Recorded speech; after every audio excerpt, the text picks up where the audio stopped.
नमस्कार दोस्तों, मैं हूं आपका दोस्त इंजीनियर अभिषेक सिंह और आप देख रहे हैं सिविल इंजीनियरिंग सपोर्ट।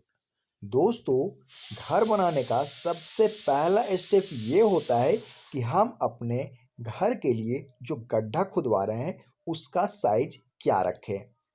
दोस्तों, बहुत से लोगों को लगता है कि ये टॉपिक बिल्कुल ख़राब है, लेकिन आपको ध्यानपूर्वक इसको सुनना चाहिए, क्योंकि अगर हम अपने घर का फुटिंग को सही तरीके से नहीं दे पाएँ, तो आपका घर का मजबूती वहीं से जो है वो बिगड़ना स्टार्ट हो जाएगा।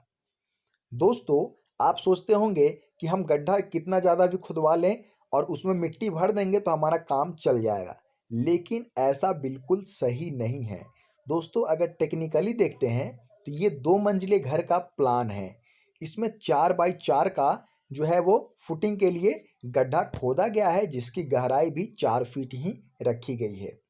दोस्तों, अगर 4 फीट से हम कम खोदते हैं तो आपका जो मेस बैठेगा नीचे में, जो जाली बैठाया जाता है जिस पे हमारा पिलर रहता है, वो फिर छोटा हो जाएगा और आपका स्पेस जो है वो कम हो जाएगा।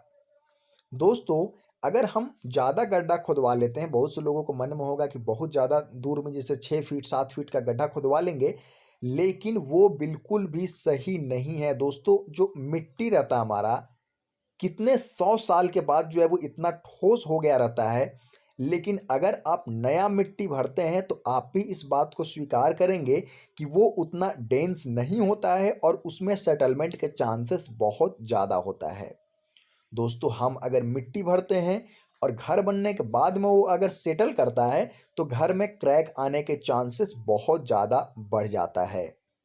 दोस्तों, आपने ये भी देखा होगा कि जब हम बैक फिलिंग करते हैं, यानी कि जो हमारा पिलर उठ जाता है यहाँ से, उसके बाद में हम इसमें दोबारा जब मिट्टी भरेंगे तो वो मिट्टी नहीं भरा जाता है, बल्कि वो बालू भरे तो सबसे बेस्ट रहता है। दोस्तों, बालू इसलिए भरा जाता है ताकि वो जल्द से जल्द जो है वो सेटल डाउन हो जाए और हमारे जो बीम है उसका लोड कॉलम में जब पड़ेगा तो कॉलम हमारा सेटल ना हो, जिससे हमारा घर का स्ट्रक्चर सही तरीके से बना रहे।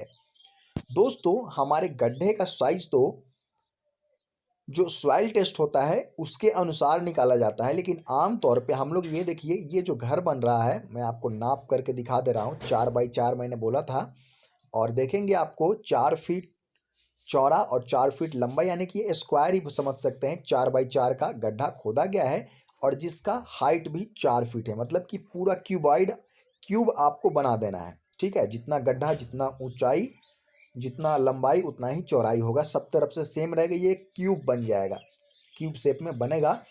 और इसको ढालने के बाद में जब हमारा मिट्टी लेवल से ऊपर तक पिलर आ जाएगा तो इसमें बैक फिलिंग किया जाएगा। लेकिन बैक फिलिंग से पहले एक काम करवा लें कि आप इसमें कम से कम 10 दिन तक पानी अवश्य डालें, कम से कम 7 दिन। दोस्तों, 7 दिन से कम अगर पानी डालते हैं तो फिर आपका जो सीमेंट है वो क्रैक ले लेगा और आपका पूरा का पूरा जो बेस है, जो आपका फुटिंग है, वो फिर सक्सेसफुल नहीं रहेगा। तो दोस्तों, सीमेंट को सेटल डाउन होने के लिए कम से कम 7 से 10 दिन तक उसमें पानी पड़ते रहना चाहिए। ऐसा नहीं हुआ कि आज हम ढाल दिए तो कल इस पे मिट्टी डाल दीजिएगा, तो उससे होगा ये कि आपके फुटिंग को सही तरीके से पानी नहीं मिलेगा और आपका फुटिंग जो है वो किसी काम का नहीं रहेगा, क्योंकि वो स्ट्रेंथ नहीं ले पाएगा। सीमेंट में जितना ज़्यादा पानी दिया जाए उतना ही ज़्यादा वो स्ट्रेंथ होता है, क्योंकि उसमें चूने का प्रयोग होता है। सीमेंट को बनाने में जो चूने का प्रयोग होता है उसको सेटल डाउन करने के लिए, उसको ऑक्टेट करने के लिए पानी का ज़्यादा से ज़्यादा इस्तेमाल करना, जिसको क्यूरिंग प्रोसेस बोलते हैं, वो बहुत ही ज़्यादा ज़रूरी रहता है।